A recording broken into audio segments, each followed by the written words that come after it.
Is Manish Goyal. तो जैसे हमने आपसे प्रॉमिस किया था, आज हम आपके लिए एक और मॉक टेस्ट डिस्कशन लेके आए हैं।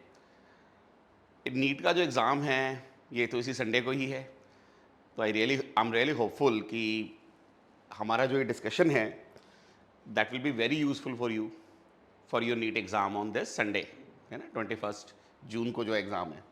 तो चलिए शुरू करते हैं।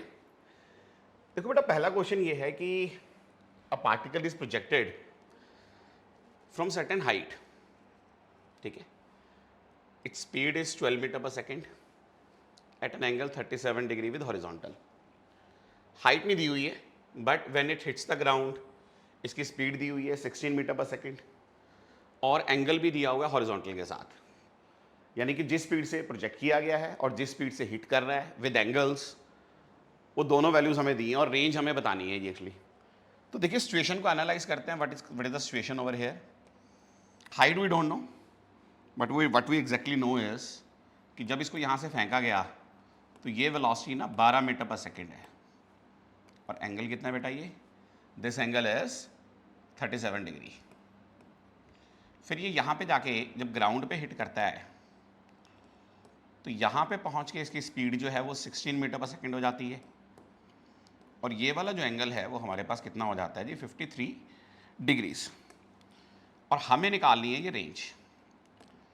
देखो किसी भी प्रोजेक्टाइल मोशन में नॉर्मली हम लोग रेंज निकालते हैं हॉरिजॉन्टल मोशन से। तो अगर मुझे रेंज निकालनी है तो रेंज में निकाल सकता हूँ कि जो मेरी इनिशियल हॉरिजॉन्टल वेलोसिटी है इनटू टाइम टी। मेरे पास हॉरिजॉन्टल वेलोसिटी है इनिशियली, क्योंकि 12 मीटर पर सेकेंड है, तो मेरे पास इनिशियल हॉरिजॉन्टल वेलोसिटी कितनी हो जाएगी, देखो 12, हॉरिजॉन्टल कंपोनेंट कितना आ जाएगा वेलोसिटी का, cos 37 इनटू टाइम टी। तो जो चीज़ मुझे निकालनी है वो है टाइम ऑफ लाइट, कि पूरा यहाँ से यहाँ तक आने में इसको कितना टाइम लगा।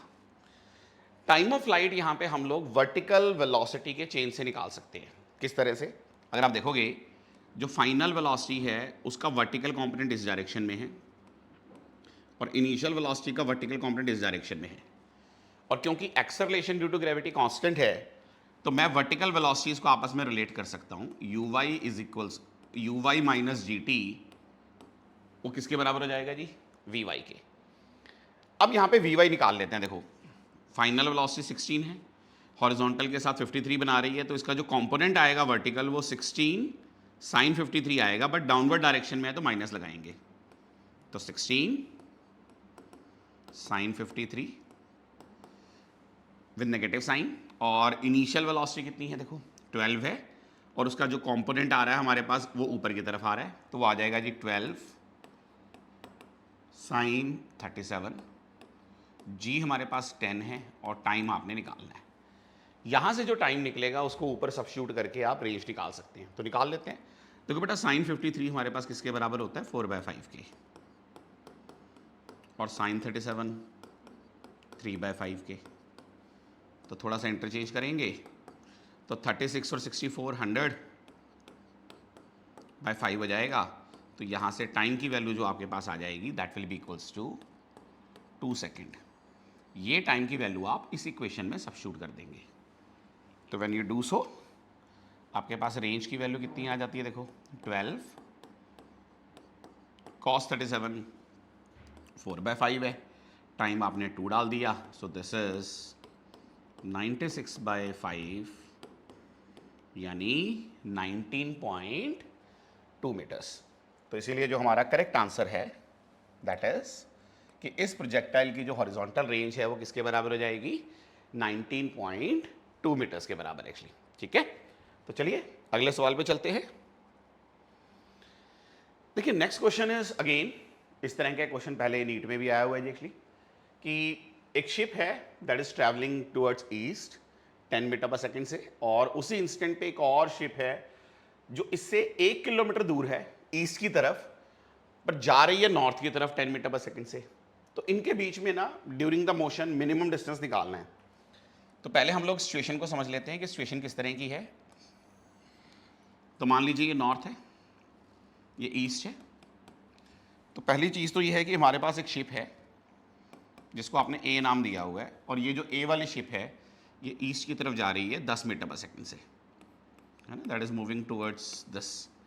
और जो बी वाली शिप है वो यहाँ से 1 किलोमीटर दूर है ईस्ट की तरफ, लेकिन जा किस तरफ रही है? That is moving towards north again with 10 metre per second actually. अच्छा, नॉर्मली ना रिलेटिव मोशन को अप्लाई करने का एक बेसिक कंसेप्ट क्या होता है? जब दो ऑब्जेक्ट्स मोशन में होते हैं और हमें उनके मोशंस को आपस में रिलेट करना होता है, तभी हम वहां पे रिलेटिव मोशन यूज करते हैं। तो ऐसी सिचुएशन में हम लोग क्या करते हैं कि हम ना किसी एक को, जैसे मैं यहां पे बी को अपना फ्रेम ऑफ रेफरेंस मान लेता हूं, तो मुझे बी का मोशन नजर नहीं आएगा, बट रिलेटिवली मुझे ऐसे लगेगा कि ए के पास एक velocity component 10 metre per second और है जो बी के रिलेटिव मोशन की वजह से इसके पास आया है। तो अब ऐसा लग रहा है कि जैसे as a person on B, कि बी तो कहीं से नहीं जा रहा, और ए का मोशन कैसा नजर आएगा आपको? अगर आप देखेंगे ये भी 10 है, ये भी 10 है, तो इनके रिजल्टेंट वेलोसिटी इस डायरेक्शन में आ जाएगी, ठीक है जी, और ये इस तरफ जाता हुआ नजर आएगा। तो आप ये कह सकते हैं कि this is the motion of A as seen by B, ठीक है जी। अब बी अपनी जगह पे स्टेशनरी है और उसको ऐसा लग रहा है कि ए इस डायरेक्शन में मूव कर रहा है, तो मिनिमम डिस्टेंस के लिए हम लोग क्या करेंगे? मिनिमम डिस्टेंस के लिए we need to draw a perpendicular. तो अगर ए और बी में मिनिमम डिस्टेंस है तो वो मिनिमम डिस्टेंस ये बीसी डिस्टेंस के बराबर है जी एक्चुअली। अब ये हम कैसे निकाल सकते हैं? देखो ये वाली लेंथ हमें दी हुई है, दिस इज एक्चुअली 1000 मीटर। अब क्योंकि ये दोनों वेलोसिटी 10 और 10 थी, तो ये वाला जो एंगल यहाँ बनेगा that will be equals to 45 degree. तो यहाँ पे आप सीधा सीधा देख सकते हैं कि आपका जो मिनिमम डिस्टेंस आएगा that will be equals to, right angle triangle बना हुआ है ना जी, 1000 sine 45 degree, so that comes out to be equals to 1000 into 1/√2, और 1/√2 क्योंकि 0.707 होता है तो 1000 से मल्टीप्लाई करके ये 707 मीटर हो जाएगा जी एक्चुअली। तो इसलिए हमारा जो सही आंसर है वो क्या हो जाएगा बेटा? Second option, that is 707 metre actually, ठीक है जी। तो चलिए अगले सवाल पे चलते हैं। This is third question. इसमें यह है कि दो मासेस को ना हमने इन्फिनिटी से छोड़ा है ना, एट वेरी, मतलब आप कह सकते हो कि इनिशियल सेपरेशन इज लार्ज, और ग्रेविटेशनल अट्रैक्शन की वजह से वो जो है एक दूसरे की तरफ आ रहे हैं, एंड इन दैट प्रोसेस जब उनके बीच की सेपरेशन आर रह जाएगी तो हमें उनकी रिलेटिव वेलोसिटी बतानी है। देखो इस तरह की सिचुएशंस में जो सेंटर ऑफ मास है वो तो देखो जी स्टेशनरी है, तो आप यहाँ पे ना सेंटर ऑफ मास के फ्रेम से इस क्वेश्चन को बड़े आराम से सॉल्व कर सकते हो, from frame of centre of मास। क्योंकि सिर्फ ग्रेविटी वर्क डन करेगी तो एनर्जी तो वैसे ही कंजर्व्ड है, तो आप यहाँ पे लिख सकते हो final kinetic energy, final potential energy is initial kinetic, initial potential. Centre of mass के फ्रेम में दो पार्टिकल की काइनेटिक एनर्जी को लिखते हैं half mu, mu reduce mass हो जाता है, और रिलेटिव वेलोसिटी स्पीड का स्क्वायर। पोटेंशियल एनर्जी कितनी हो जाएगी जब ये एक दूसरे से r डिस्टेंस में होंगे? तो -G m1m2/r।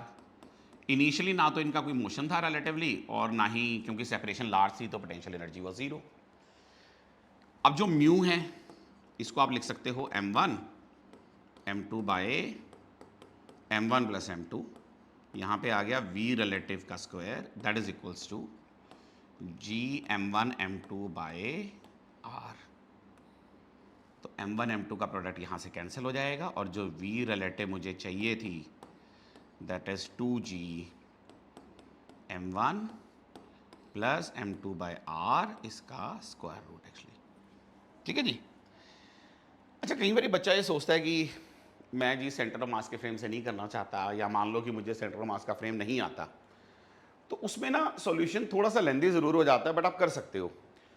उस केस में एक तो आपको मैकेनिकल एनर्जी कंजर्व करनी पड़ेगी, तो आप ग्राउंड फ्रेम में या लैब फ्रेम के अंदर मैकेनिकल एनर्जी कंजर्व कर लो, पर जो दोनों पार्टिकल्स हैं उनके मासेस अलग अलग हैं, तो जब वो आर सेपरेशन पे होंगे तो एक दूसरे की तरफ v1 वेलोसिटी और v2 वेलोसिटी से मूव कर रहे होंगे, तो आपको वहाँ पे ना एक और इक्वेशन लिखनी पड़ेगी, वो है कंजर्वेशन ऑफ लीनियर मोमेंटम की, कि भी इनिशियली मोमेंटम ज़ीरो था तो फाइनली मोमेंटम ज़ीरो होना चाहिए।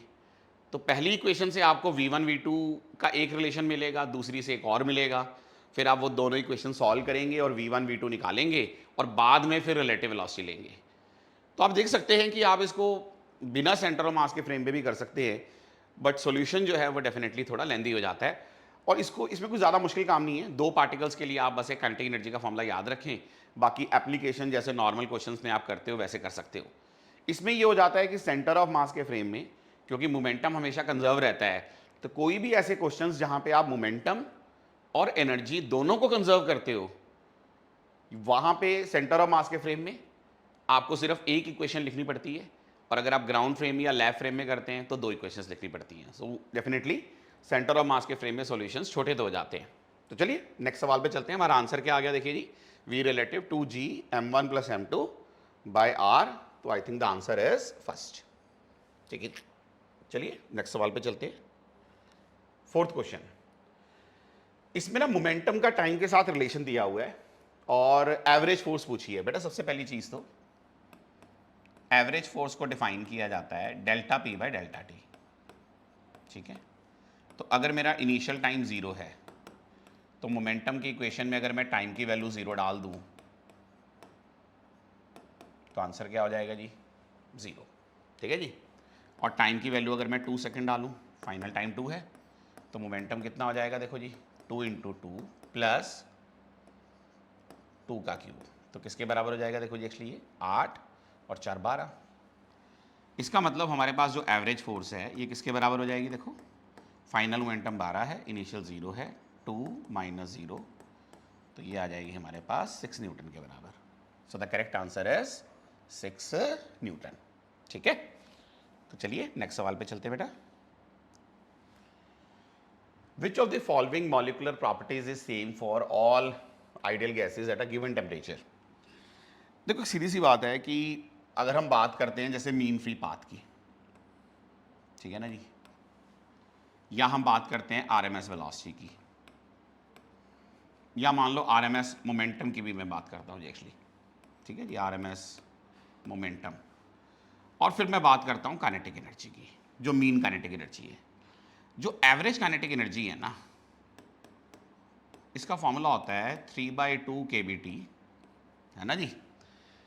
इसमें एक चीज तो आप देख सकते हो कि जो kb है that is basically Boltzmann constant, और T जो है बेसिकली वो आपका टेम्परेचर है एब्सोल्यूट स्केल पे। इसमें ना जो भी आप अलग अलग आइडियल गैसेस लोगे तो उसमें ना मॉलिक्यूल का जो मास है वो नहीं आ रहा। जैसे अगर आप आरएमएस स्पीड लो तो ठीक है, इसका फॉर्मूला मैं लिख सकता हूँ 3 kBT, बट यहाँ पे नीचे ना m आएगा, that is the mass of the particle या जो भी आपका गैस मॉलिक्यूल है। तो इससे आप देख सकते हैं कि अलग अलग गैसेस के लिए बेशक से kb और t सेम हो जाए, बट मास की वैल्यू डेफिनेटली क्या हो जाएगी, डिफरेंट हो जाएगी। एंड सेम गोज फॉर जब आप मीन फ्री पाथ का फॉर्मूला लिखेंगे या आरएमएस मोमेंटम लिखेंगे, तो ये तीनों चीजें जो हैं ये गैस के नेचर के हिसाब से चेंज हो जाती हैं। बट अगर एक पर्टिकुलर टेम्परेचर पे देखा जाए तो एवरेज काइनेटिक एनर्जी जो आती है वो सभी आइडियल गैसेस के लिए सेम आती है। तो इसीलिए हमसे पूछा गया था कि which of the following property same for all ideal gases at a given temperature, तो इसका जो करेक्ट आंसर आएगा वो डेफिनेटली फोर्थ आएगा, that is a mean kinetic energy. ठीक है जी, तो चलिए अगला सवाल करते हैं। क्वेश्चन नंबर 6 क्या कहता है कि हाइड्रोजन एटम ना किसी एक्साइटेड स्टेट से ग्राउंड स्टेट पे आया है, वेवलेंथ एमिट की है लैम्डा, आर रिडबर्ग कांस्टेंट है, तो जिस स्टेट से आया है उसका प्रिंसिपल क्वांटम नंबर क्या है। देखो जी, यहाँ पे जो वेवलेंथ एमिट होती है उसका फॉर्मूला होता है हाइड्रोजन के केस में 1/λ is equal to R, final state का प्रिंसिपल क्वांटम नंबर का स्क्वायर, है ना जी, और इनिशियल स्टेट। तो मुझे एक किस्म से n निकालना है यहाँ पे, तो मैं इसको ऐसे लिख सकता हूँ, सिंप्लीफिकेशन थोड़ा सा है, 1/λ आर एस 1 माइनस 1/n², तो 1/n² कितना हो गया, 1 minus 1/λ R, lambda R minus 1/λ R, तो n की वैल्यू हो गई lambda R divided by lambda R minus 1 का रूट एक्चुअली। तो आप यहाँ से करेक्ट ऑप्शन अगर पिक करेंगे that is nothing but your answer 1 actually over here. ठीक है जी, तो क्वेश्चन नंबर जो 6 है इसका आंसर जो है 1 है। ठीक है जी, चलिए अगला सवाल करते हैं। The next question is the first overtone of an open organ pipe beats with first overtone of a closed organ pipe with a beat frequency 2.2 hertz. Fundamental frequency of closed organ pipe is 110 hertz. Length of the open organ pipe इन्होंने पूछी हुई है actually. अच्छा, यहाँ पे ना एक बड़ी सिंपल सी बात है कि अगर आप देखेंगे कि जो ओपन ऑर्गन पाइप है इसकी फर्स्ट ओवरटोन की फ्रीक्वेंसी जो है वो आएगी 2V/2LO, और जो क्लोज्ड ऑर्गन पाइप है इसके लिए आएगी 3V/4LC। ये इसकी फंडामेंटल भी है, V/4LC जो है ये फंडामेंटल है। तो यहाँ पे क्योंकि मुझे फंडामेंटल दी हुई है that is being given as 110, तो मैं इसको लिख सकता हूँ कि 3 × 110, तो ये मेरे पास आ गई 330। ठीक है जी। अब ना मुझे इनका ना डिफरेंस दिया हुआ है ना, जैसे यहाँ पे ये मेरे को दिया हुआ है कि इसकी ओवरटोन V/LO हो गई और क्लोज वाले की 330 होगी, और डिफरेंस की वैल्यू मुझे दी हुई है 2.2। देखो यहाँ पे ना दो केसेस हो सकते हैं पॉसिबली, हो सकता है V/LO बड़ा हो 330 से, या 330 बड़ा हो तो V/LO से। कितने से? 2.2 से। तो अगर हम फर्स्ट केस देखें तो मैं मान लेता हूं कि V/LO बड़ा है 330 से, तो ये मेरे पास 2.2 आ गया। तो यहां से LO की वैल्यू जो आ जाएगी वो V/332.2 आ जाएगी। क्वेश्चन में वेलोसिटी हमें 330 दी है, तो ये आ गया जी 332.2 which will be close to 0.99 metre. और अगर मैं दूसरी पॉसिबिलिटी लूँ, द सेकंड पॉसिबिलिटी इज कि 330 बड़ा हो, है ना जी, V/LO से, तो इस केस में जो LO आ जाएगा that will be equals to V/327.8। ठीक है जी। तो किसके बराबर हो जाएगा? 330/327.8। ये नियरली 1 मीटर के आसपास आ जाता है। कहने का मतलब ये हुआ कि 1 मीटर के आसपास ही आना है जी आंसर। तो इसीलिए जो है करेक्ट आंसर किसके बराबर हो गया जी? एक्चुअली 1 के, है ना। The correct answer is equal to 1.99 metre लिख सकते हैं जी अप्रॉक्सीमेशन में। चलिए अगले सवाल पे चलते हैं बेटा। ये क्वेश्चन कहता है कि 3 पार्टिकल्स हैं, है ना, 10 kg, 20 kg, 30 kg। इनका कंबाइंड सेंटर ऑफ मास ना 0 0 0 पे है। यानी आप ये भी मान सकते हैं कि there is a total mass of 60 kg at 0 0 0 centre of mass के पॉइंट ऑफ व्यू से, और 40 kg को कहाँ रखे तो कि कंबाइंड सेंटर ऑफ मास का कोऑर्डिनेट 3 3 3 आ जाए। देखो पहली चीज़ तो आपको ये समझने की ज़रूरत है कि जो पहले 3 पार्टिकल्स थे उनका जो सेंटर ऑफ मास आ रहा है उसके एक्स वाई जेड कोऑर्डिनेट सबके सेम है, और जो आपने 40 kg भी रखना है उसकी वजह से जो कंबाइंड सेंटर ऑफ मास आएगा उसके भी x y z coordinate same है। तो इसका मतलब 40 kg के भी x y z coordinate same ही आएंगे। तो सिर्फ आप एक कोऑर्डिनेट निकाल सकते हैं। कैसे? देखो जी, हमारा एक्सी का फॉर्मूला क्या होता है? देखो m1 मान लो 40 kg के लिए x कोऑर्डिनेट x है, इन तीनों का कंबाइंड सेंटर ऑफ मास 0 पे है, तो आप इसको लिखेंगे 60 × 0 और नीचे आ जाएगा टोटल मास। अब एक्सी मुझे क्वेश्चन में 3 दिया हुआ है, तो यहां से जब आप इसको मल्टीप्लाई करेंगे 300 will be equals to 40x, तो x की वैल्यू कितनी हो गई? 7.5 मीटर। अगर आप चाहो तो सेम कैलकुलेशन आप y और z के लिए कर लो, पर कोई जरूरत नहीं है, क्योंकि आप यही करोगे ना, यहाँ पे y से लिखोगे, फिर 3 लिखोगे, फिर यहाँ y लिखोगे, कैलकुलेशन तो आपकी सेम ही आनी है। तो इसका मतलब 40 kg के लिए जो x y z कोऑर्डिनेट्स होने चाहिए वो 7.5, 7.5 और 7.5 ही होने चाहिए। ठीक है जी। तो चलिए नेक्स्ट क्वेश्चन पे चलते हैं बेटा। देखिए कहता है कि in a series LCR resonance circuit if we increase the resistance only then how many statements are correct. इसमें quality factor, bandwidth, resonance frequency, है ना, उन सब चीज़ों के बारे में बात कर रहे हैं। तो सबसे पहले तो हम लोग क्वालिटी फैक्टर लिख लेते हैं। जो हमारा क्वालिटी फैक्टर होता है ना वो रेजोनेंट फ्रीक्वेंसी बाय बैंडविड्थ होता है, जिसको सिंप्लीफाई करके हम लोग ये रिलेशन याद रखते हैं।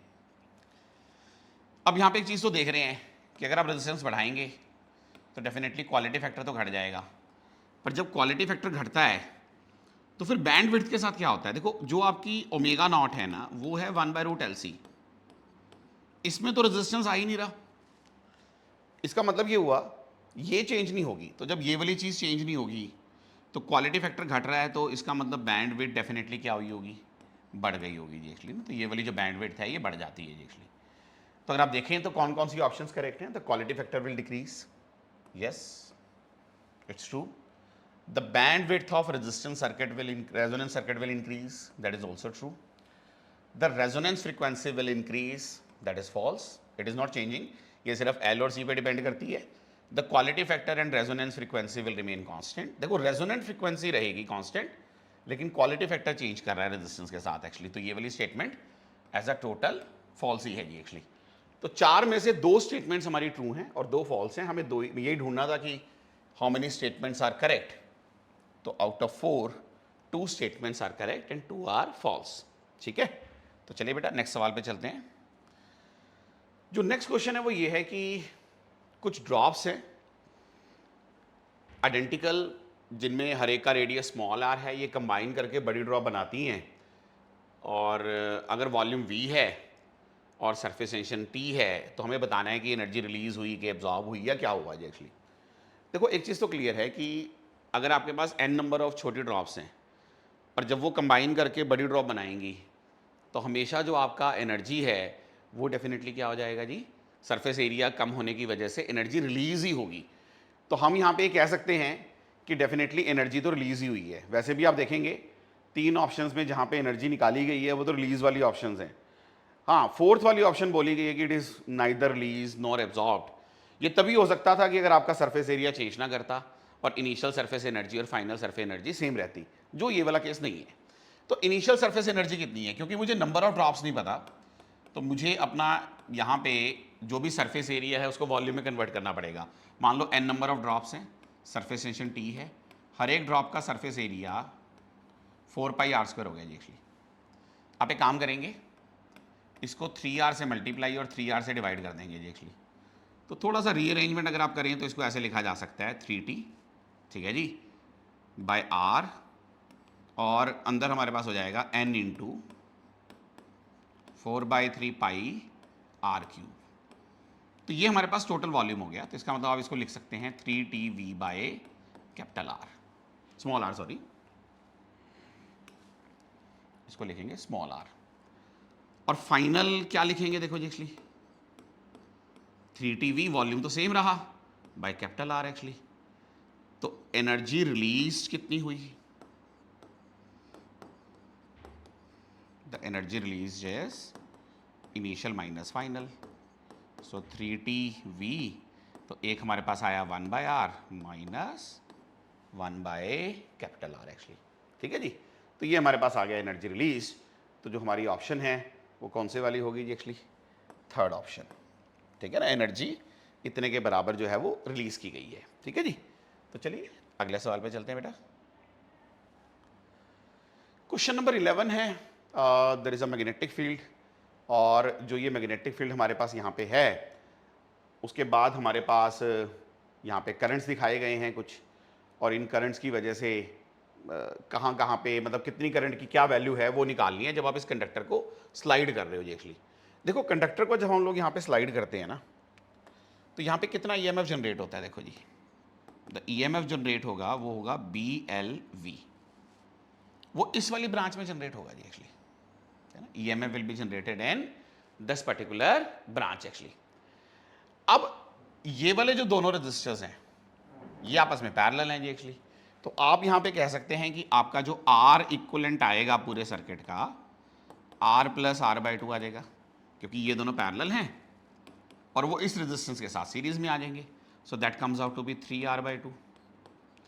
तो बैटरी से जो करंट निकलेगा जिसको आप I बोल रहे हैं ये हो जाएगा जी EMF/R इक्विवेलेंट। तो definitely this will be equals to 2BLV/3R। तो I की वैल्यू जो है हमारी डेफिनेटली किसके बराबर होनी चाहिए, 2BLV/3R एक्चुअली। तो एक ऑप्शन तो ये दिख रही है, देखो I की वैल्यू 2BLV/3R, बाकी किसी में I की वैल्यू 2BLV/3R है भी नहीं, तो वैसे तो आंसर 2 हो गया, बट फिर भी उसके आगे भी सॉल्व कर सकते हैं। ये जो करंट यहाँ जाएगा क्योंकि ये दोनों रेजिस्टेंस सेम है तो यहाँ पे I/2 जाएगा और फिर यहाँ पे भी I/2 जाएगा जी एक्चुअली। तो इसका मतलब I/2 यानी I1 और I2 क्या हो जाएंगे,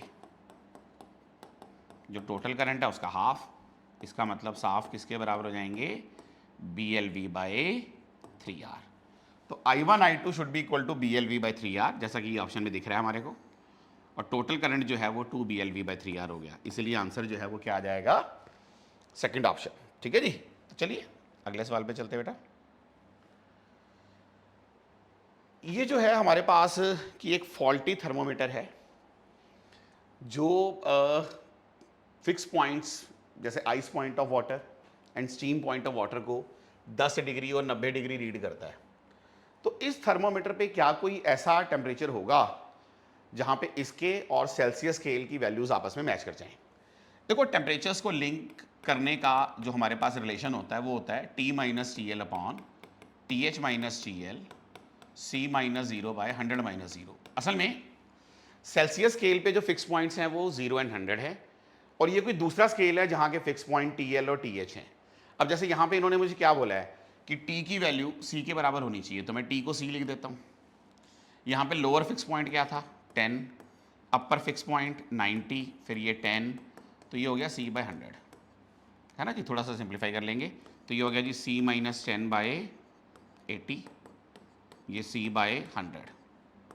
थोड़ा क्रॉस मल्टीप्लाई करेंगे तो ये आ जाएगा जी 10C माइनस 100, उधर आ गया 8C। सो 2C किसके बराबर आ गया बेटा 100 के, तो C की वैल्यू आ गई 50। इसका मतलब ये हुआ कि जो 50 डिग्री सेल्सियस है वो दोनों स्केल पे जो है सेम नज़र आएगा। ठीक है जी। तो चलिए बेटा नेक्स्ट क्वेश्चन करते हैं। अगला सवाल ये है कि एक ट्यूनिंग फॉक है जिसकी फ्रीक्वेंसी 512 हर्ट्ज है, वो 4 बीट्स प्रोड्यूस करती है किसी वाइब्रेटिंग स्ट्रिंग के साथ। पियानो की एक वाइब्रेटिंग स्ट्रिंग है, बीट फ्रीक्वेंसी 2 हो जाती है जैसी टेंशन बढ़ाते हैं, तो ओरिजिनल फ्रीक्वेंसी पियानो स्ट्रिंग की क्या रही होगी। देखो सीधी सी बात है, ट्यूनिंग फॉक की फ्रीक्वेंसी 512 थी, अगर ये 4 बीट्स बना रही है तो पियानो की फ्रीक्वेंसी या तो 516 यानी 516 रही होगी या 508 ओरिजिनली, बट मुझे यहां से डायरेक्टली नहीं पता चलेगा कि 516 है या 508 है। अब इन्होंने किया गया एक्चुअली, नए सिनेरियो में ट्यूनिंग फॉक तो वही है पर बीट फ्रीक्वेंसी 2 हो गई है। इसका मतलब जो अब हमारा पियानो है उसकी बीट फ्रीक्वेंसी के हिसाब से जो फ्रीक्वेंसी हो सकती है वो कितनी हो सकती है, या तो 512 से 2 कम होएगी 510 हो सकती है, या इससे 2 ज़्यादा होएगी 514 हो सकती है। लेकिन फ्रीक्वेंसी जो होती है किसी भी स्ट्रिंग की वो टेंशन के साथ इस तरह से वेरी करती है। तो अगर आपने टेंशन बढ़ाई है तो फ्रीक्वेंसी बढ़नी चाहिए। तो ओरिजिनली अगर ये 516 थी तो बढ़ के क्या हो जानी चाहिए थी 517, 518 लाइक दैट। और अगर ये पहले 508 थी तो कितनी हो जानी चाहिए 509, 510, इस तरह से। मुझे एक चीज़ तो पता है ना कि टेंशन बढ़ाने के बाद या तो ये 510 रही होगी या फिर ये 514 रही होगी। पर अगर मैं इसको देखता हूं तो यहां पे नई फ्रीक्वेंसी ना तो 510 आ सकती है ना 514 आ सकती है, वो किस में आ सकती है सिर्फ इस वाली सीरीज में। देखो 510 आ गई है, थोड़ा आप आगे जाएंगे तो 514 भी आ जाएगी। तो इसका मतलब ओरिजिनली जो पियानो की स्ट्रिंग थी उसकी फ्रीक्वेंसी किसके बराबर थी 508 के बराबर। तो इसलिए हमारा जो करेक्ट आंसर है वो यहां पे किसके बराबर आएगा बेटा 508। ठीक है जी। तो चलिए अगले सवाल पे चलते हैं। अगला सवाल जो है वो 2 स्टेटमेंट्स की फॉर्म में है कि जब आप व्हाइट लाइट पास करते हो तो रेड कलर में जो बेंडिंग होती है वो येलो और वॉयलेट से कम होती है। देखो सीधी सी बात है कि जो रिफ्रैक्टिव इंडेक्स होता है ना वो वेवलेंथ के साथ वेरी करता है और एक इनवर्स काइंड ऑफ रिलेशन होता है, क्योंकि हमारे पास रेड कलर की जो वेवलेंथ है वो येलो से और वॉयलेट से ज़्यादा है, तो रिफ्रैक्टिव इंडेक्स जो आएगा ना रेड कलर का वो कम हो जाएगा येलो से, येलो का कम हो जाएगा वॉयलेट से। अब प्रिज्म के अंदर जो डेविएशन होती है थिन प्रिज्म के अंदर वो μ-1/a। अब जिसका रिफ्रैक्टिव इंडेक्स बेटा कम है उसके लिए डेविएशन भी क्या हो जाएगी कम। तो हम इसको ऐसे भी बोल सकते हैं कि जो हमारे पास रेड कलर होता है विजिबल लाइट के अंदर वो सबसे कम डेविएट करता है और वॉयलेट कलर जो है वो सबसे ज़्यादा डेविएट करता है। तो पहले वाली जो स्टेटमेंट है वो तो हमारे पास डेफिनेटली ट्रू है कि वॉयलेट कलर की लाइट ज़्यादा बेंड करेगी और रेड कलर की लाइट कम। दूसरी स्टेटमेंट क्या है? The refractive indexes are different for different wavelengths in dispersive medium. बिल्कुल सही स्टेटमेंट है एक्चुअली कि रिफ्रैक्टिव इंडेक्स डिस्पर्सिव मीडियम में चेंज हो जाता है वेवलेंथ के हिसाब से। तो इसका मतलब both statements 1 and 2 are correct. ठीक है जी, तो चलिए अगले सवाल पे चलते हैं बेटा। अब ये वाला जो क्वेश्चन है, व्हाट डज इट सेज, इन्होंने ना अर्थ में एक टनल बनाई हुई है, वो टनल इस तरह से दिखाई हुई है, इस टनल में एक पार्टिकल छोड़ा, तो जब ये पार्टिकल इस टनल के सेंटर पे पहुंचेगा, मतलब समवेयर ओवर हियर, ठीक है जी, तो इसकी वेलोसिटी कितनी होगी ना वो ढूंढनी है आपने। देखो यहाँ पे ना ग्रेविटी के अलावा और कोई फोर्स वर्क डन नहीं करेगी, तो उसके चक्कर में मैकेनिकल एनर्जी कंजर्व्ड है। तो अगर आप मैकेनिकल एनर्जी कंजर्वेशन से करेंगे तो आपका आंसर आ जाएगा, जैसे initial kinetic, initial potential, final kinetic and final potential energy. देखो initially kinetic energy 0, potential energy क्योंकि अर्थ के सरफेस पे है, सो G/m/r, और फाइनल काइनेटिक एनर्जी जब सेंटर पे पहुंचेगा तो 12mv²। अब यहाँ पे ना अंदर वाले पॉइंट्स के लिए पोटेंशियल लिखने का एक अलग फॉर्मूला होता है, नॉर्मली ये बच्चों को याद भी नहीं रहता। ये होता है -Gm/2r³ 3r² - r², जिसमें छोटा r जो है वो अर्थ के सेंटर से डिस्टेंस है। तो आप सोचो कि जब ये पार्टिकल सी पे पहुंचा तो अर्थ के सेंटर से उसका डिस्टेंस r/2 रह गया। पोटेंशियल को पार्टिकल के मास से मल्टीप्लाई कर दो तो पोटेंशियल एनर्जी मिल जाएगी। तो अगर मैं वहाँ पे पोटेंशियल एनर्जी लिखूँ तो मेरी देखो क्या लिखी जाएगी, -Gmm/2r³, यहाँ आएगा 3r², ठीक है जी, माइनस, क्योंकि मैंने r/2 लिखा तो r²/4 आ जाएगा जी एक्चुअली। अब इसमें अगर आप देखें तो आप पहले तो स्मॉल m को कैंसिल कर सकते हैं, 2 को मल्टीप्लाई कर दो तो लेफ्ट साइड आ गई -2Gm/r, इधर आ जाएगा जी v²। देखो 3r² में से r²/4 माइनस करोगे तो वो 11r²/4 हो जाएगा, तो ये हो जाएगा जी -11/4 Gm/r। तो यहाँ से v² की वैल्यू कितनी आ गई, देखो जी 11/4 - 2 Gm/r, ठीक है जी, तो that will be equals to 3/4 Gm/r। तो वेलोसिटी की वैल्यू जो है that comes out to be √3/4 Gm/r actually. तो हमारा जो आंसर है that becomes second option actually, ठीक है जी। सो क्वेश्चन नंबर मतलब जो 15 है उसका जो आंसर है वो 2 आ जाएगा जी एक्चुअली, ठीक है। तो चलिए नेक्स्ट सवाल पे चलते हैं। इस क्वेश्चन में ना जैसे a ball is projected at t=0 from ground in vertically upward direction, okay, like this. It is at a same height at instants t=6 second, t=9 second of the journey. Initial velocity. देखो that's a very interesting concept. कि मान लो particle जो है वो इस तरह से move किया है, तो ये तो हमें पता है ना कि एक्सेप्ट मैक्सिमम हाइट ये हर हाइट को 2 बार रिक्वायर करता है।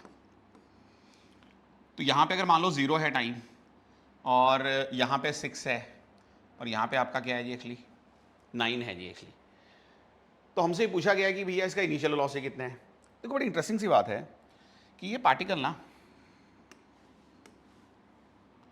जब यहाँ से यहाँ तक गया इसको लगे 6 सेकेंड, और जब ये यहाँ से ये सारा यहाँ तक इसको कितना लगा 9 सेकेंड। तो आप देख सकते हैं कि जब ये वापस आ रहा होगा डिसेंट वाले टाइम में तो ये वाला टाइम भी इसके लिए कितना हो जाएगा जी एक्चुअली 6 सेकेंड्स। तो अगर आप इस सारे को जोड़ दो, है ना जी, कि अगर आप ये सारा टाइम जोड़ दो, देखो यहाँ से लेकर यहाँ तक ये 9 था और फिर आगे कितना था जी एक्चुअली 6 था, तो टोटल टाइम आपके पास कितना हो जाएगा, देखो total time of light will be equals to 9 + 6 15 second, और टोटल टाइम ऑफ लाइट यहाँ पे 2u/g होता है, तो 15 हो गया। तो u की वैल्यू कितनी होगी 15, g 10 है और by 2, so the correct answer is 75 metre per second, ठीक है ना जी। तो इसका मतलब हमने इस बॉल को 75 मीटर पर सेकंड से थ्रो किया होगा। चलिए नेक्स्ट क्वेश्चन देखते हैं। देखो अगला सवाल एक मैच की फॉर्म में है और इन्होंने बोला है कि there are different kind of objects, जैसे एक थिन रॉड है, सर्कुलर डिस्क है, एनुलर डिस्क है, और ये पानी के सरफेस पे फ्लोट कर रहे हैं। तो इनको उठाने के लिए हमें कितनी पुलिंग फोर्स लगानी पड़ती है पानी के सरफेस से या लिक्विड के सरफेस से, जिसकी सरफेस टेंशन मान लीजिए टी है।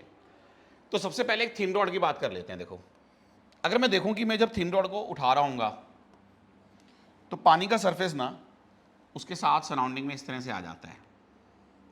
तो मेरे को जो फोर्स लगानी पड़ती है extra apart from its weight, इधर से एस एल आएगी, इधर से एस एल आएगी।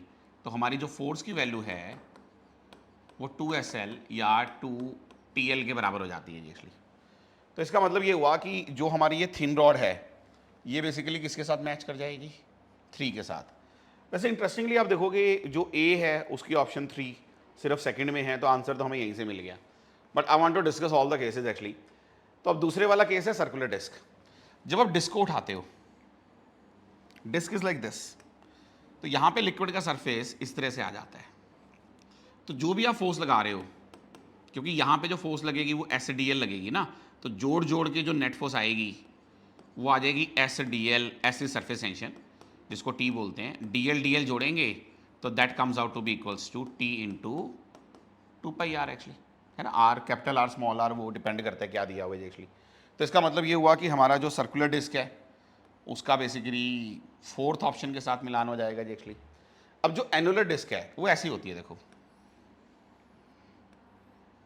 ठीक है। तो इसमें ना लिक्विड का सरफेस बाहर से तो आएगा ही, ये अंदर वाली साइड से भी तो फोर्स लगेगी ना सरफेस टेंशन की। तो इसका मतलब यहाँ पे फोर्स लग रही होगी S2π अगर कैपिटल R है, और ये अंदर वाले जो सरफेस है डिस्क का वहाँ लग रही होगी इतना। तो टोटल फोर्स जो आपको लगानी पड़ेगी वो एक किस्म से S2π कैपिटल R पर स्मॉल r। तो एनुलर डिस्क का जो बनेगा वो इसके साथ बन जाएगा। बाद में जो रिंग है, रिंग भी एनुलर डिस्क की तरह है, बस फर्क सिर्फ इतना है कि रिंग के केस में ये वाला रेडियस और ये वाला रेडियस एक किस्म से सेम है। तो अगर आप ये दोनों रेडियस सेम ले लो तो फिर वो 4 का फैक्टर आ जाता है, तो इसलिए आंसर इसका ये बन जाएगा। तो आंसर जैसे हमें पहले ही पता चल गया था कि इसका आंसर तो 2 है, बट हर केस में कितनी कितनी फोर्स हमें एक्स्ट्रा लगानी पड़ती है सरफेस टेंशन की वजह से वो यहाँ पे देख सकते हैं। चलिए अगले सवाल पे चलते हैं। जो 18th क्वेश्चन है ना वो कहता है कि इलेक्ट्रॉन की फर्स्ट और सेकंड एक्साइटेड स्टेट में हाइड्रोजन एटम में एनर्जी। देखो बेटा एनर्जी जो होती है इलेक्ट्रॉन की उसका फॉर्मूला ये होता है हाइड्रोजन एटम में, ठीक है ना जी। अब जो फर्स्ट एक्साइटेड स्टेट है उसका मतलब n=2 और सेकंड एक्साइटेड स्टेट मतलब n=3। तो अगर आप यहाँ पे मान लो कि निकालना चाहते हैं कि फर्स्ट एक्साइटेड स्टेट या सेकंड एक्साइटेड स्टेट का रेशियो, जैसे इन्होंने बोला यहाँ पे E1/E2, तो ये उल्टा रेशियो आ जाएगा, है ना, n2 का स्क्वायर बाय n1 का स्क्वायर। पर जैसा मैंने आपको बोला कि सेकंड एक्साइटेड स्टेट का मतलब क्या हुआ, n की वैल्यू 3, और फर्स्ट एक्साइटेड स्टेट का मतलब n की वैल्यू 2। तो इसीलिए आंसर किसके बराबर हो गया जी एक्चुअली 9/4 के। सिंपली रेशियो पूछा है, उसके अलावा कुछ नहीं है।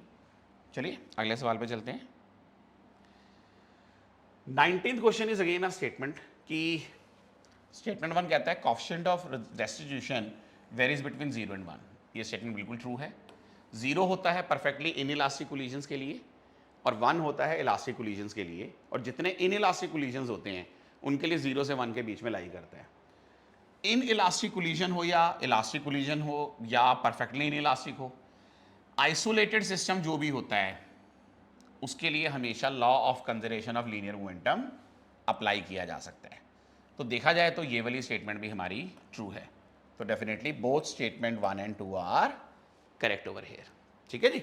तो चलिए अगले क्वेश्चन पे चलते हैं बेटा। 20 नंबर देखेंगे। इसमें ना फेज डिफरेंस पूछा है, 2 वेव्स दी हुई हैं। सबसे पहले ना आप ये y1 को देखो, इसमें ना कॉस आ रहा है और इसमें साइन आ रहा है। फेज डिफरेंस देखने के लिए पहले सेम ट्रिग्नोमेट्रिक रेशियो होनी चाहिए। तो आप एक काम करें, y1 वाली इक्वेशन को, कॉस को अगर मैं साइन में लिखना चाहता हूं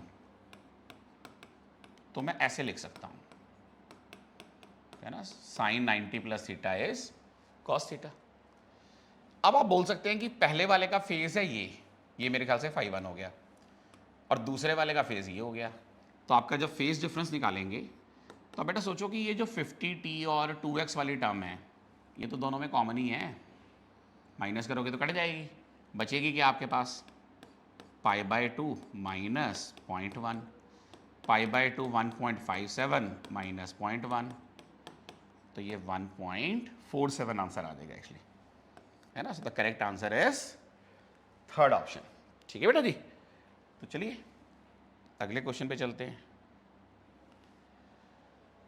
देखिए ये ना एक रेडियो एक्टिव डिके दिखाया गया है जिसमें हमारे पास ना ये जो डी है इसका मास नंबर था 182 और इसका एटॉमिक नंबर था 74।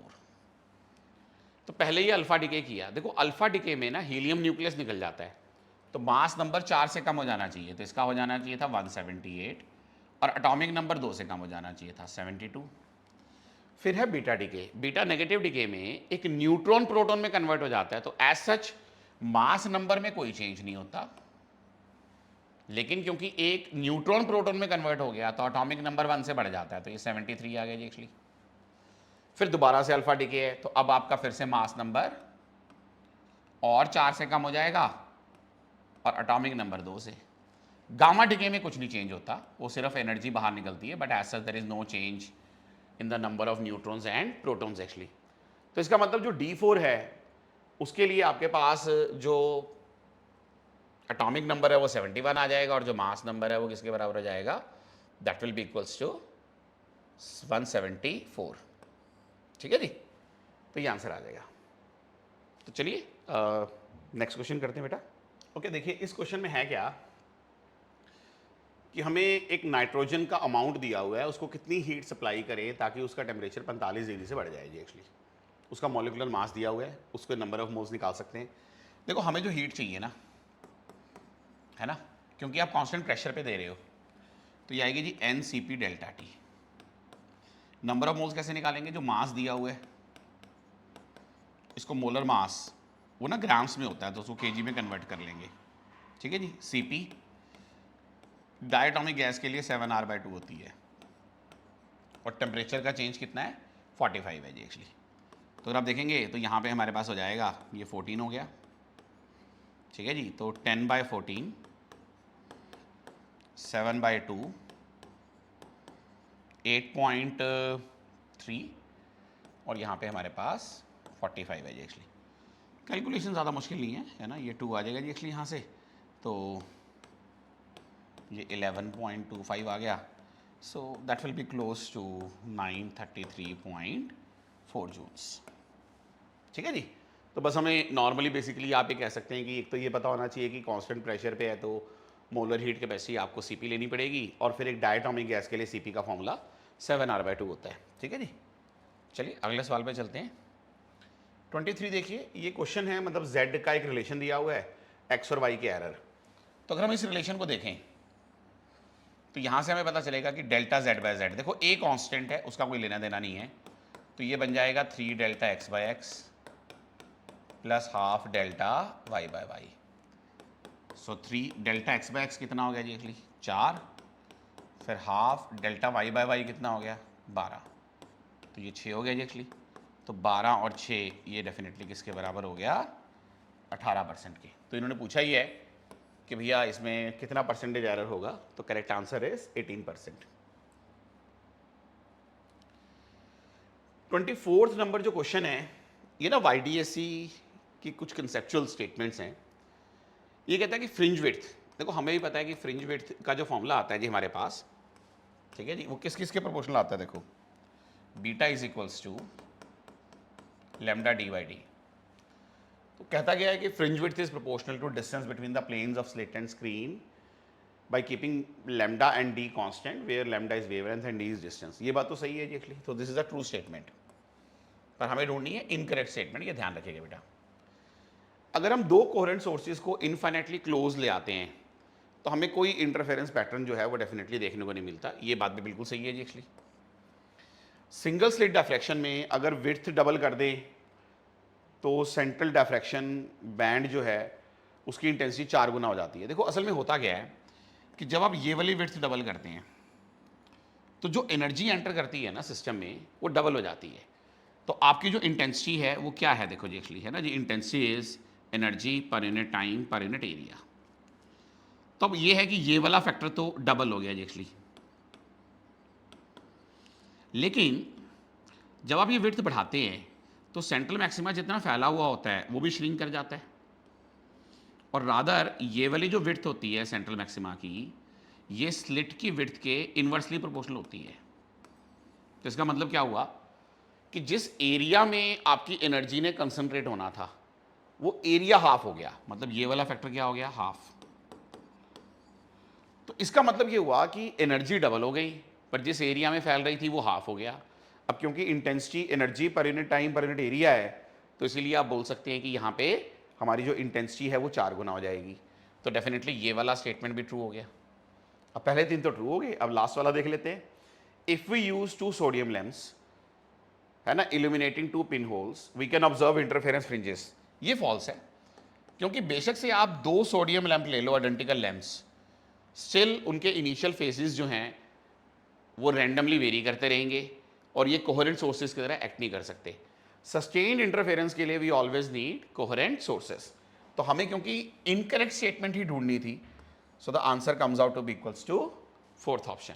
ठीक है जी, चलिए अगले सवाल पे चलते हैं बेटा। देखिए ये एक सवाल है कि 2 चार्ज पार्टिकल्स हैं, रस्सी से बंधे हुए हैं और एक स्मूथ सरफेस पे रखे हुए हैं। रस्सी में टेंशन दी है, एक पार्टिकल का चार्ज दिया है और हमसे पूछा गया है कि दूसरे पार्टिकल का चार्ज कितना है, जैसे बी का चार्ज कितना है। देखो एक सीधी सी बात है, जो इनकी आपस में कूलम रिपल्शन फोर्स लग रही होगी और जो टेंशन होगी वो आपस में बैलेंस हो जाएगी। तो फोर्स किसके बराबर होगी, टेंशन के। कूलम फोर्स हो जाती है के, मान लो ए का चार्ज क्यू ए, बी का charge Q B divide by R square, ये टेंशन के बराबर। अब जो के है वो तो 9 × 10⁹ हो जाता है। क्वेश्चन में हमें ए का चार्ज दिया हुआ है विच इज 2 माइक्रोकूलम, बी का चार्ज मुझे चाहिए। सेपरेशन कितनी है, अगर हम देखेंगे तो लेंथ 30 सेंटीमीटर है, तो आप यहाँ पे ये कह सकते हैं कि 0.3 मीटर है, तो आप इसको 9 × 10⁻² लिख सकते हैं स्क्वायर करके। और टेंशन की वैल्यू फाइनली किसके बराबर है, टेंशन की वैल्यू जो क्वेश्चन में दी गई है that is equals to 0.2 newton. तो ये मेरे पास हो जाती है 2 × 10⁻⁻1। अब देखिए कि कैलकुलेशन यहाँ पे काफ़ी आसान है, क्योंकि 9 से 9 कट जाएगा जी एक्चुअली, 2 से 2 चला जाएगा। तो अगर आप देखेंगे तो ये 10⁻² है, तो दैट मेक्स इट 4, फिर ये 4 यहाँ से कट के दैट मेक्स इट 5। तो क्यू बी की वैल्यू जब उधर 10⁻5 जाएगा 10⁻6 कूलम आ जाएगी। तो यानी कि यहाँ पे कह सकते हैं कि हमारे पास जो बी वाली बॉल है उस पर जो चार्ज है ना जी, that is equals to 1 microcoulomb. ठीक है, चलो नेक्स्ट क्वेश्चन पे चलते हैं बेटा। अब ये ना एक आइडियल मोनोटोमिक गैस के लिए एक प्रोसेस दी गई है ए से बी, और हमें बताना है इंटरनल एनर्जी का चेंज कितना है। देखो बड़ी सीधी सी बात है बेटा, इंटरनल एनर्जी का चेंज आप ऐसे लिख सकते हो NFR ΔT/2, पर nRT आपका प्रेशर और वॉल्यूम का प्रोडक्ट होता है, तो इसी एक्सप्रेशन को आप ऐसे भी लिख सकते हो F/2 P final V final P initial V initial. अब क्योंकि मोनोटोमिक गैस है तो डिग्री ऑफ फ्रीडम 3 हो जाएंगे। देखो ये आपका फाइनल प्रेशर है और ये आपका फाइनल वॉल्यूम है, दोनों का प्रोडक्ट लें तो पहले तो 2500 आएगा, पर ये ठहरा किलो पास्कल तो 10⁻³ आएगा, और ये सीसी है 10⁻⁻6 आएगा, तो उसकी वजह से 10⁻³ बच जाएगा। इसी तरह से ये आपका इनिशियल प्रेशर है, ये इनिशियल वॉल्यूम है, इनका प्रोडक्ट प्लेन 2000 आएगा और साथ में वही 10⁻³ आ जाएगा। तो ये देखा जाए तो आपके पास 3/2 आया।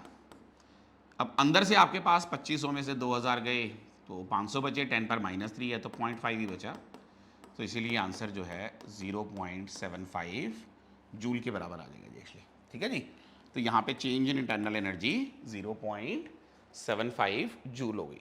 ठीक है, चलिए अगला सवाल देखते हैं बेटा। 27 है, magnetic field at a point on the axis of small bar magnet. देखो बड़ी इंटरेस्टिंग बात है, अगर आप एक छोटा बार मैग्नेट लेते हो तो वे मैग्नेटिक डायपोल की तरह है। एक्सिस पे r डिस्टेंस पे फील्ड का फॉर्मूला कितना हो जाता है, 2 mu naught by 4 pi m by R cube. और फिर पूछा है कि ये ना डबल है of that point Q on its equatorial line. अच्छा मज़ेदार बात होता है क्या है कि मान लो ये R1 है, तो यहाँ पे जो फील्ड आता है वो आता है म्यू नॉट m बाय 4 पाई, मान लो ये R1 क्यूब है, ये क्यू पॉइंट है और ये P पॉइंट है मान लो, ठीक है। क्वेश्चन कहता है कि ये वाली चीज़ इसका डबल है, तो R का रिलेशन क्या आएगा देखो जी एक्चुअली, तो आप ऐसे लिख सकते हैं कि 2 mu naught m by 4 pi R cube is double of mu naught m by 4 pi R1 cube. तो देखो जी सारा तो कट ही जाएगा जी एक्चुअली, तो इससे साफ पता चलता है कि R1 किसके बराबर है, R के। तो दोनों डिस्टेंस का इन्होंने रेशो पूछा हुआ है, so that answer comes out to be equals to fourth option. ठीक है जी, चलिए नेक्स्ट सवाल पे चलते हैं बेटा। इन्होंने बोला the function representing a simple harmonic motion with a period of pi by 3। देखो अगर टाइम पीरियड पाई बाय 3 है तो ओमेगा कितना हो गया, 2 pi divide by time period, यानी 2 pi divide by pi by 3, so that is 6। तो इसमें से वो वाला फंक्शन देख लो जिसका ओमेगा 6 हो, and that 6 comes out to be over here, तो इसलिए आंसर स्ट्रेट अवे फोर्थ है। हमें सिर्फ टाइम पीरियड दी है तो उससे हम ओमेगा ही निकाल सकते हैं, उससे ज़्यादा कुछ निकलने वाला है भी नहीं यहाँ पे, ठीक है जी। तो चलिए नेक्स्ट क्वेश्चन पे चलते हैं बेटा। देखो 29th क्वेश्चन कहता है कि electromagnetic radiations which has the smallest wavelength. देखो बेटा जो हमारा स्पेक्ट्रम होता है ना, in the order of increasing energy या डिक्रीजिंग वेवलेंथ, वो सबसे पहले क्या होता है, रेडियो वेव्स, फिर माइक्रोवेव, फिर हमारे पास infrared, then we have visible, then we have ultraviolet, then we have x rays, finally gamma rays. तो अगर मुझसे पूछेंगे भी सबसे ज़्यादा फ्रीक्वेंसी किसकी है, तो गामा की, एनर्जी भी सबसे ज़्यादा गामा की, और सबसे कम वेवलेंथ भी किसकी होएगी फिर, गामा की। तो इन्होंने हमसे पूछा था कि स्मॉलेस्ट वेवलेंथ कौन सी है, तो basically they are gamma rays. ठीक है, अगले क्वेश्चन पे चलते हैं बेटा। PN junction diode works as an insulator. देखो बड़ी सीधी सी बात है, जो डायोड होता है ये फॉरवर्ड बायसिंग में कंडक्ट करता है और रिवर्स बायसिंग में ये कंडक्ट नहीं करता। तो अगर आप चाहते हो कि ये इंसुलेटर की तरह काम करेगी, अपने में से करंट ना पास होने दे, तो definitely you have to operate this in reverse bias mode. तो इसीलिए जो हमारे पास यहाँ पे इसका आंसर है कि अगर आप पीएन जंक्शन को इंसुलेटर की तरह काम कराना चाहते हो तो रिवर्स बायस में उसको लगाओ। चलिए अगले सवाल पे चलते हैं। ये कहते हैं कि करंट 4 मिली एम्पीयर का है और एक कंडक्टर में फ्लो कर रहा है और उसके अराउंड एक लाइन इंटीग्रल लिया क्लोज पाथ में, मतलब जैसे आपने क्लोज पाथ बना लिया और एक लाइन इंटीग्रल आप ले रहे हैं इसके अराउंड, है ना। मान लो कि लाइन इंटीग्रल का मतलब क्या होता है, बी डॉट डी एल। ये वैसे किसके बराबर होता है, म्यू नॉट इंटू आई के। अब म्यू नॉट है 4 पाई 10 पावर -7, करंट आपको दिया हुआ है 4 मिली एम्पीयर, तो डेफिनेटली ये आ गया जी 16 पाई 10 पावर -10। तो इसको आप ऐसे लिख सकते हैं 1.6 पाई 10 रेज टू पावर -9। पर जो छोटा सा ट्विस्ट है ना, वो देखो आप ऑप्शंस में है, there are 2 options with same number, the difference is unit. असल में जो वेबर पर मीटर स्क्वायर होता है ना, देखो वेबर ना मैग्नेटिक फ्लक्स का यूनिट है, और फ्लक्स को अगर एरिया से डिवाइड कर दें तो मैग्नेटिक इंडक्शन बी का यूनिट आता है। पर हम यहाँ पे जो वैल्यू निकाल रहे हैं वो बी की नहीं निकाल रहे, बी और एल के प्रोडक्ट की निकाल रहे हैं। तो हमारा जो यहाँ पे यूनिट आना चाहिए वो क्या आना चाहिए, वेबर पर मीटर के बराबर आना चाहिए। तो इसीलिए इस क्वेश्चन का आंसर जो बनेगा वो क्या बनेगा बेटा, एक्चुअली ऑप्शन नंबर 3। तो कई बार इस तरह के क्वेश्चंस भी होते हैं जिनके अंदर हमारे यूनिट्स की वजह से भी एक कंफ्यूजन क्रिएट हो सकता है, तो उन चीज़ों पे भी ध्यान देना चाहिए। तो चलिए अगले सवाल पे देखते हैं बेटा। 32 क्वेश्चन ये कहता है कि एक क्लोज पाथ है, तो आपको P से Q जाने में 5 जूल वर्क डन हुआ, ठीक है जी, और Q से R जाने में 2 जूल वर्क डन हुआ। तो आपने बताना था कि P टू R में कितना आएगा। देखो सीधी सी बात है, क्लोज पाथ के अंदर ना वर्क डन 0 होता है कंजर्वेटिव फोर्स का। तो अगर मुझसे पूछते कि भैया PQ, QR और RP ये 0 हो जाता, तो ये 5 है, ये 2 है, ये आर पी है, ये 0, इसका मतलब आर से पी जाता तो -7 आता। अब आर से पी जाना और पी से आर जाने में फ़र्क ये है कि नेगेटिव साइन आ जाता है जी एक्चुअली। तो इसीलिए इन्होंने क्वेश्चन में क्योंकि P2R पूछा है तो इसीलिए करेक्ट आंसर क्या आ जाएगा 7 जूल एक्चुअली। ठीक है जी, चलिए अगला सवाल करते हैं बेटा। इसमें ना हमसे पोटेंशियल डिफरेंस पूछा हुआ है ए और बी के बीच में फिगर के अंदर। देखो मैं आपको ना एक बड़ा इंटरेस्टिंग सा सवाल बताता हूँ, इंटरेस्टिंग सा आइडिया बताता हूँ। ये बैटरी इस तरह से बेटा कि पोटेंशियल ना हमेशा एक रेफरेंस से डिफाइन होता है। तो सर्किट्स के अंदर कई बार ना अर्थिंग की होती है तो वो तो बता देते हैं भी आपने यहाँ जीरो पोटेंशियल लेना है। अगर ना की हो ना तो आप अपनी मर्जी से किसी एक पॉइंट का पोटेंशियल जीरो ले सकते हैं। तो जैसे मैं यहाँ पे ना ए का पोटेंशियल ही जीरो ले लेता हूँ। तो अब जब मैं करंट की डायरेक्शन में गया तो यहाँ पे 2 एम्पियर करंट 2 ओम में फ्लो करेगा तो 4 वोल्ट ड्रॉप हो जाएगा, तो इस पॉइंट का पोटेंशियल -4 आ जाएगा। फिर बैटरी में भी मैं हाई से लो गया तो इस पॉइंट का पोटेंशियल -7 आ जाएगा। और वही 2 एम्पियर करंट जब यहाँ फ्लो करेगा तो 2 वोल्ट और ड्रॉप कर जाएगा, तो इस पॉइंट का पोटेंशियल -9 वोल्ट आ गया। इसका मतलब B का पोटेंशियल -9 है, A का 0 है। अब आपको क्या चाहिए VA माइनस VB, तो 0 minus of -9, so that is 9 volts. So the correct answer comes out to be equals to 9 volts. ठीक है, चलिए अगले सवाल पे चलते हैं। देखो 34th क्वेश्चन ये कहता है कि एक रॉड है और एक स्मूथ सरफेस पे उसको एक रस्सी की मदद से इस तरह से इक्विलिब्रियम में रखा हुआ है। तो हमें ना यहाँ पे नॉर्मल रिएक्शन और जो टेंशन होएगी उनका रेशियो बताना है। तो कैसे निकालेंगे जी एक्चुअली देखो, इसका फ्री बॉडी डायग्राम ये बनेगा कि टेंशन यहाँ लगेगी और नॉर्मल यहां लगेगी, mg बिल्कुल बीचों बीच लगेगा। देखो इसमें कोई डिनाइल नहीं कि अगर मैं फोर्स बैलेंस करूं तो नॉर्मल और टेंशन मिलके mg को बैलेंस कर लेंगे। पर इंटरेस्टिंग बात देखो कि सेंटर के अबाउट अगर मैं टॉर्क बैलेंस करूं तो जो ये टेंशन वाली लाइन है इसका डिस्टेंस अगर ये x है तो नॉर्मल वाली लाइन का भी डिस्टेंस x ही होगा सेंटर से।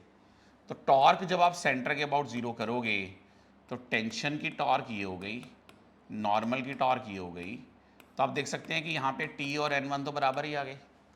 अगर T और N1 बराबर ही आ गए तो इसका मतलब साफ है कि रेशो जो है वो डेफिनेटली क्या हो जाएगी 1 हो जाएगी, है ना। The ratio comes out to be 1।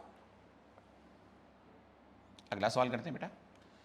ये ना एक असर्शन रीजन है कि जब एक एक्सटर्नल रेजिस्टेंस लगाते हैं, है ना जी, किसी सेल के क्रॉस और उसको वेरी करते हैं तो मैक्सिमम पावर तब आती है जब ये बराबर होते हैं। ये बात तो बिल्कुल सही है।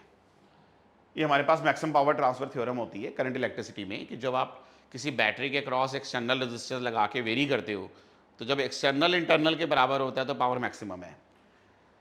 और रीजन क्या लिखा है, power consumed by a resistor of constant resistance is more when current through is more. ये तो बात सही है भाई। अगर आपके पास पावर देखा जाए एक रेजिस्टर के लिए I2R है, ठीक है। अब R आपका फिक्स है तो जितना ज़्यादा करंट होएगा उतनी पावर मैक्सिमम होएगी। लेकिन ये वाला जो पॉइंट है ना, ये पॉइंट ना ऊपर वाले को एक्सप्लेन नहीं करता, क्योंकि ऊपर वाला जो है वो रेजिस्टेंस आपका वेरिएबल रेजिस्टर था। मतलब वहां पे आप R को वेरी करके वो रेजिस्टेंस ढूंढ के निकालते हो जिसके लिए पावर मैक्सिमम है। और इस वाले केस में आप R को क्या रख रहे हो, कांस्टेंट। तो यहां पे आप ये कह सकते हैं कि दोनों स्टेटमेंट्स इंडिविजुअली तो करेक्ट हैं बट करेक्ट एक्सप्लेनेशन नहीं बन रही है एक्चुअली, ठीक है ना। तो इसलिए जो आंसर बनेगा वो आपका 2 बनेगा, ठीक है जी। चलिए नेक्स्ट क्वेश्चन देखते हैं। 36 क्वेश्चन ये है कि हीट सप्लाई की है आपने इक्वल अमाउंट में और आपको बताना है कि किसकी मैक्सिमम स्पेसिफिक हीट है। बेटा सीधी सी बात है, देखो हीट का जो रेट है ना dQ/dt, इसको आप लिख सकते हो ms dt/dt। यही हुआ जी एक्चुअली। ये वाली चीज़ आपके लिए फिक्स है। आप क्वेश्चन में बोल ही रहे हो कि भैया मैं सबको सेम ही दे रहा हूँ जी एक्चुअली। ये भी आपके लिए सेम है क्योंकि आपने बोला कि भी इक्वल अमाउंट ऑफ सब्सटेंस मैंने ली है। और ये वाली चीज़ आपके पास ग्राफ में क्या है, स्लोप है। तो इससे ही पता चलता है कि आपकी जो यहाँ पे स्पेसिफिक हीट आ रही है ना, ये प्राइमरली स्लोप के इन्वर्सली प्रोपोर्शनल आ जाएगी क्रॉस मल्टीप्लाई करके देखें तो जिसका स्लोप सबसे कम है उसकी स्पेसिफिक हीट सबसे ज़्यादा है। तो यहाँ पे जो C है ना, इसकी स्पेसिफिक हीट सबसे ज़्यादा है। आप वैसे कंसेप्चुअली भी सोच सकते हैं, जिसकी स्पेसिफिक हीट ज़्यादा होगी है ना जी, अगर इक्वल अमाउंट्स लेते हैं और सेम रेट से हीट सप्लाई करते हैं, वो धीरे धीरे गर्म होएगा, यानी उसका टेम्परेचर धीरे धीरे बढ़ेगा टाइम के साथ, और जिसकी स्पेसिफिक हीट कम होएगी वो एकदम तेजी से बढ़ जाएगा। तो ए की स्पेसिफिक हीट यहाँ पे सबसे कम है और सी की स्पेसिफिक हीट सबसे ज़्यादा है। ठीक है जी, चलिए अगले सवाल में देखते हैं बेटा। ये ना ग्राफ दिया हुआ है, वोल्टेज और करंट के दो ग्राफ बनाए हुए हैं एक्चुअली, और सिंपली ये पूछा है कि कौन लीड कर रहा है कौन लैग कर रहा है। देखो बहुत बेटा सिंपल सी बात है, अगर आप ई वाला ग्राफ देखो, उसका वेरिएशन ये है, सेम वेरिएशन करंट के ग्राफ में देखने को मिलता है, लेकिन कितने पॉइंट के बाद, π/2 के बाद एक्चुअली। तो इससे ये पता चलता है कि करंट वोल्टेज को फॉलो तो कर रहा है, लेकिन with the delay of π/2 actually. तो इसका मतलब अगर करंट वोल्टेज को फॉलो कर रहा है, इसका मतलब वोल्टेज जो है वो लीड कर रही है ना एक्चुअली। तो आप ये बोल सकते हैं कि वोल्टेज है ना, voltage leads the current by π/2। ठीक है जी, so the answer comes out to be equals to second option. चलिए नेक्स्ट क्वेश्चन देखते हैं बेटा। देखो 38 क्वेश्चन ये है कि ओम्स लॉ को वेरीफाई करने के लिए किसी ने गैल्वेनोमीटर और रेजिस्टेंस लगाए और इसमें से करेक्ट सर्किट कौन सा है। देखो जब आप गैल्वेनोमीटर से एमीटर बनाते हो तो आप शंट करते हो, और वोल्टमीटर बनाते हो तो सीरीज में लगाते हो। तो एक्चुअली देखा जाए तो ये पहली वाली ऑप्शन में ना ये चीज़ एमीटर है ना जी, और ये वाली चीज़ क्या है, वोल्टमीटर है। But the problem is voltmeter parallel में लगाना चाहिए और एमीटर सीरीज में। तो यहाँ इन्होंने इस रेजिस्टेंस के लिए, इस वाले रेजिस्टेंस के लिए एमीटर पैरेलल में लगा दिया और वोल्टमीटर सीरीज में। दूसरे वाले में भी ठीक नहीं है ना जी। तो मतलब ये वाला जो दूसरे वाला ऑप्शन है, देखो यहाँ पे भी इन्होंने एमीटर पैरेलल में लगा रखा है जी एक्चुअली। ये वाली जो ऑप्शन है थर्ड वाली, इस वाली ऑप्शन में देखा जाए तो वोल्टमीटर पैरेलल में लगा हुआ है और एमीटर किस में लगा हुआ है, सीरीज में। तो इसीलिए जो हमारे पास आंसर आएगा वो कौन सी ऑप्शन आएगी, थर्ड ऑप्शन आएगी एक्चुअली। ठीक है जी, तो चलिए अगला सवाल देखते हैं बेटा। 39 कहता है which of the following statement in connection with the semiconducting material is not correct. They have negative temperature coefficient of resistance. ये तो ट्रू है बेटा, क्योंकि टेम्परेचर बढ़ाने से इनके रेजिस्टेंस कम हो जाते हैं। They have moderate forbidden gap, ठीक है, मतलब इंसुलेटर जितना बड़ा नहीं है पर कंडक्टर जितना छोटा भी नहीं है actually. Current is carried by electron and holes both, ये हमें पता है कि यहाँ पे डुअल चार्ज कैरियर्स होते हैं actually. Every semiconducting material is a pentavalent element. नहीं, पेंटावैलेंट तो नहीं, जैसे सिलिकॉन है या बेसिकली जर्मेनियम है, इनके तो वैलेंस शेल के अंदर बेसिकली क्या होते हैं, 4 इलेक्ट्रॉन्स होते हैं ना, तो पेंटावैलेंट नहीं हुआ। तो इसका मतलब ये लास्ट वाली स्टेटमेंट ही आपकी फॉल्स है। तो correct answer will be equals to fourth option. ठीक है, चलिए अगले सवाल पे चलते हैं बेटा। इसमें ना एक ग्राफ दिया है कि करंट टाइम के साथ कैसे वेरी कर रहा है, और फिर हमें ये निकालना है कि हीट कितनी है जी एक्चुअली। इसमें ना अगर आप देखें तो पहले t0 सेकंड्स में ना करंट वेरिएबल है, बाद में कोई दिक्कत नहीं है, बाद में करंट कांस्टेंट है, that can be calculated easily. तो सबसे पहले आपको ना इस वाले पार्ट के लिए करंट की इक्वेशन बनानी पड़ेगी, क्योंकि स्ट्रेट लाइन है। तो आप कैसे बना सकते हैं, y वो करंट है यहाँ पे, mx, इसका जो स्लोप आएगा वो आ जाएगा 3I0/T0 इंटू टी, इंटरसेप्ट 0 है एक्चुअली। तो ये मेरा करंट एक किस्म से इतने टाइम तक के लिए है, बाकी जो आगे हैं वो करंट कांस्टेंट है। तो टोटल हीट कैसे निकालेंगे, I²R/dt। तो 0 से T0 तक तो आपको इंटीग्रेट करना पड़ेगा, उसके बाद आपको इंटीग्रेशन की जरूरत नहीं है, क्योंकि अगले वाले टाइम में आपका करंट कांस्टेंट है 3I0। तो आप सीधा इसको लिख पाएंगे 3I0 का square R time interval T0 है, और उससे अगले वाले के लिए करंट आपका I0 है। तो यहाँ पे आप लिख पाएंगे I0² R/T0। अब करंट की वैल्यू यहाँ डाल दो तो आपकी हीट का देखो फॉर्मूला क्या बन जाएगा, that becomes 9I0² T0² R। ये मैंने बाहर निकाल लिया इंटीग्रेशन से, अंदर बचा T²/dt, 0 से T0, ये इंटीग्रल वाली टर्म है। उसके बाद अगली टर्म कौन सी आई, 9I0² R/T0 plus I0² R/T0। अब यहाँ पे ना ये T³/3 हो जाएगा, तो ये बनेगा आपके पास 9I0²/T0² R/T0³/3। Plus 10 I naught square R T not. यहाँ से हमारे पास कितना आ गया जी, 3 आ गया, ये टी नॉट स्क्वायर यहाँ चला गया, so the answer comes out to be equals to 13 I naught square R T naught. ठीक है जी, so the correct answer will be 13 I naught square R T naught के बराबर आया जी एक्चुअली। ठीक है, चलिए अगले सवाल में चलते हैं बेटा। अगला क्वेश्चन ये है कि आपने यहाँ पे 4 प्लेट्स लेके और एक कैपेसिटर बनाया है और फिर आपने एक बैटरी लगा के उसको चार्ज किया है। तो आपसे ये पूछा गया है, ठीक है जी, कि charge acquired by second plate is this plate actually, जो बैटरी से डायरेक्टली कनेक्टेड है। देखो पहली चीज़ तो ये है कि एक कैपेसिटर यहाँ बना हुआ है, एक ये और एक ये। तो अगर हम ये देखना चाहें कि कौन से पैरेलल में है, कौन से सीरीज़ में है, तो मान लो कि ये 1 है पॉइंट, इसका पोटेंशियल 1 है तो इसका 2 होएगा, तो यहाँ पे इनका सेम हो जाएगा क्योंकि ये आपस में जुड़े हुए हैं एक्चुअली। तो मेरी जो बैटरी है वो 1 और 2 में लगी हुई है, देखो दिस इज़ 1 और 2 में, और उनके बीच में कैपेसिटर डायरेक्टली लगा हुआ है। फिर ये वाला कैपेसिटर 1 3 में लगा हुआ है और ये वाला भी 2 3 में लगा हुआ है एक्चुअली। तो क्योंकि बैटरी आप यहाँ लगाओगे तो इससे पता चलता है कि ये वाले 2 कैपेसिटर आपके क्या हैं, सीरीज में है और वो इसके साथ पैरेलल में है। तो एक चीज़ आप देखो इंटरेस्टिंगली, क्योंकि ये कैपेसिटर डायरेक्टली बैटरी से जुड़ा हुआ है तो इसके पास जो चार्ज आया होगा वो किसके बराबर आया होगा, CV के बराबर। अच्छा ये वाले 2 कैपेसिटर्स, ये वाला और ये वाला, इनका इक्वलेंट C/2 था, तो यहाँ से बैटरी की वजह से यहाँ पे जो चार्ज आया होगा वो C/2V है, तो यानी इसके अपर सरफेस पे यहाँ पे C/2V आया होगा। तो अब ये दोनों चार्जेस मिला के सेकेंड वाली प्लेट पे जो चार्ज आएगा वो कितना आएगा, CV प्लस CV/2, तो यानी 3CV/2, सो 3/2, और C को यहाँ पे आप एप्सिलॉन नॉट A/D लिख सकते हैं, इतना आएगा। पॉजिटिव टर्मिनल से जुड़ा है तो पॉजिटिव ही आएगा, तो इसलिए आंसर किसके बराबर हो जाएगा, 3 epsilon naught AV/2D। Third option आ जाएगी एक्चुअली। चलिए अगला सवाल देखते हैं बेटा। एक एलिवेटर जो है ना वो 1800 kg उसका टोटल वेट है अलॉन्ग विद पैसेंजर्स, ऊपर जा रहा है 2 मीटर पर सेकेंड से, friction is 4000 Newton and minimum power पूछी हुई है। देखो बड़ी सीधी सी बात है, मान लो कि रस्सी इसको खींच रही है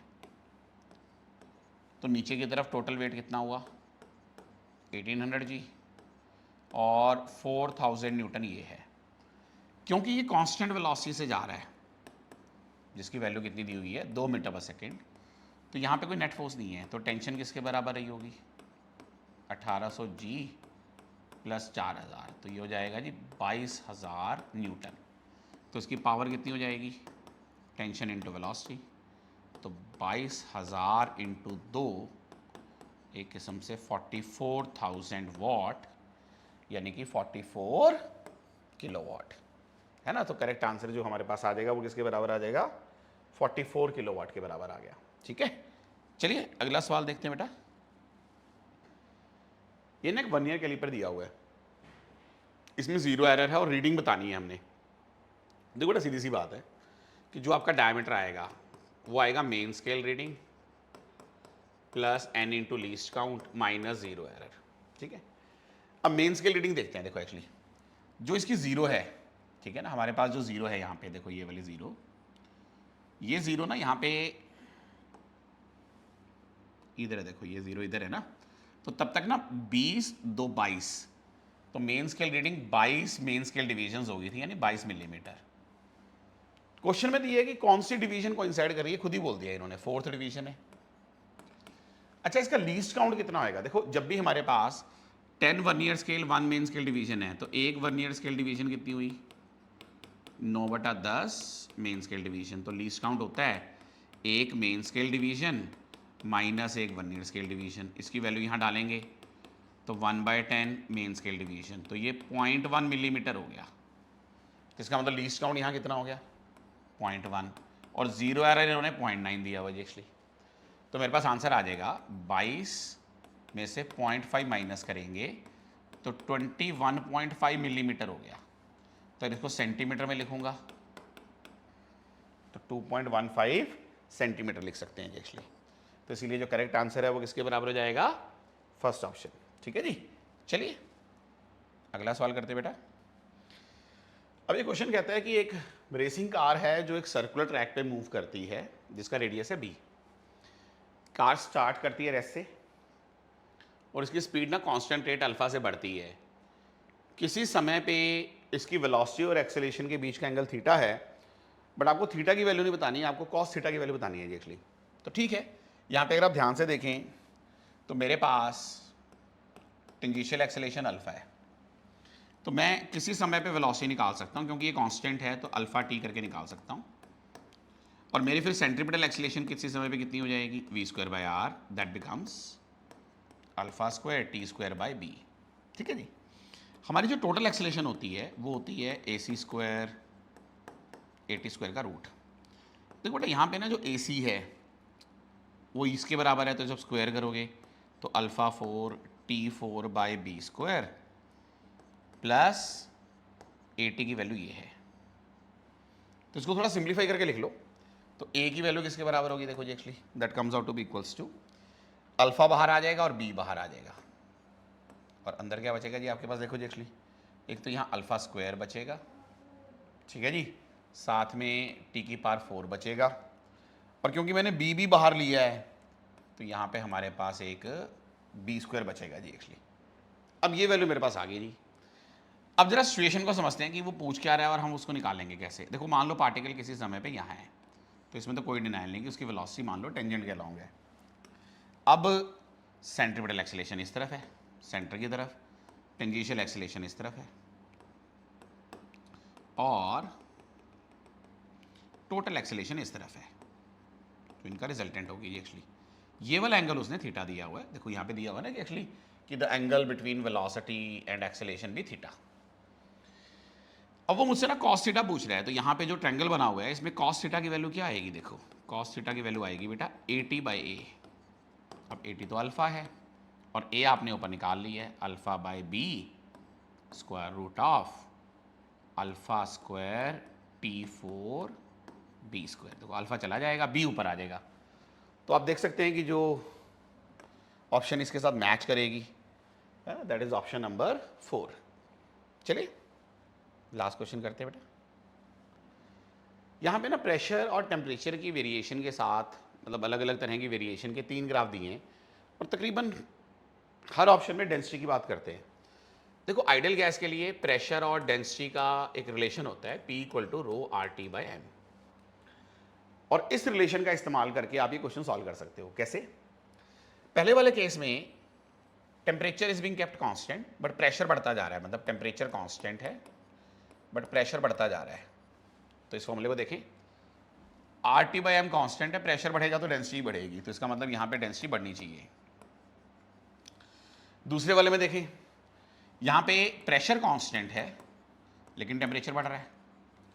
अब प्रेशर कांस्टेंट है, टेम्परेचर बढ़ेगा तो डेंसिटी घटनी चाहिए, तो यहाँ पे इस वाले केस में डेंसिटी घटनी चाहिए। और तीसरे वाले में because it is passing through this, तो आप कह सकते हैं कि प्रेशर और टेम्परेचर यहाँ पे डायरेक्टली प्रोपोर्शनल है, तो इसका मतलब क्या हुआ होगा कि डेंसिटी जो है वो डेफिनेटली यहाँ क्या रही होगी, कांस्टेंट रही होगी एक्चुअली। तो चलो हमें देखता है कि हमें बताना है कि choose the wrong statement from the options, हमें रॉन्ग ढूंढनी है एक्चुअली। तो कहता है कि density of gas is increasing in graph 1, ये तो ट्रू है यार। डेंसिटी ग्राफ 2 में घट रही है, ये भी ट्रू है यार। और density is constant in graph 3, ये भी बिल्कुल सही है बच्चा। अब 3 तो सही हो गए, तो none of the above is wrong actually. तो हमारा जो आंसर है वो बेसिकली ये बन जाएगा, है ना। This is the correct option over here. ठीक है जी। तो चलिए आई होप कि यू एंजॉयड दिस, और उम्मीद करता हूँ कि आपका नीट का पेपर बहुत ज़्यादा अच्छा हो। अगर आपने मेहनत की है तो घबराने की बेटा कोई बात नहीं है, और हमने जो आपको सिखाया है आई होप कि ये भी आपके लिए बहुत ज़्यादा यूज़फुल हो। ठीक है जी। Okay, thank you, God bless you बेटा।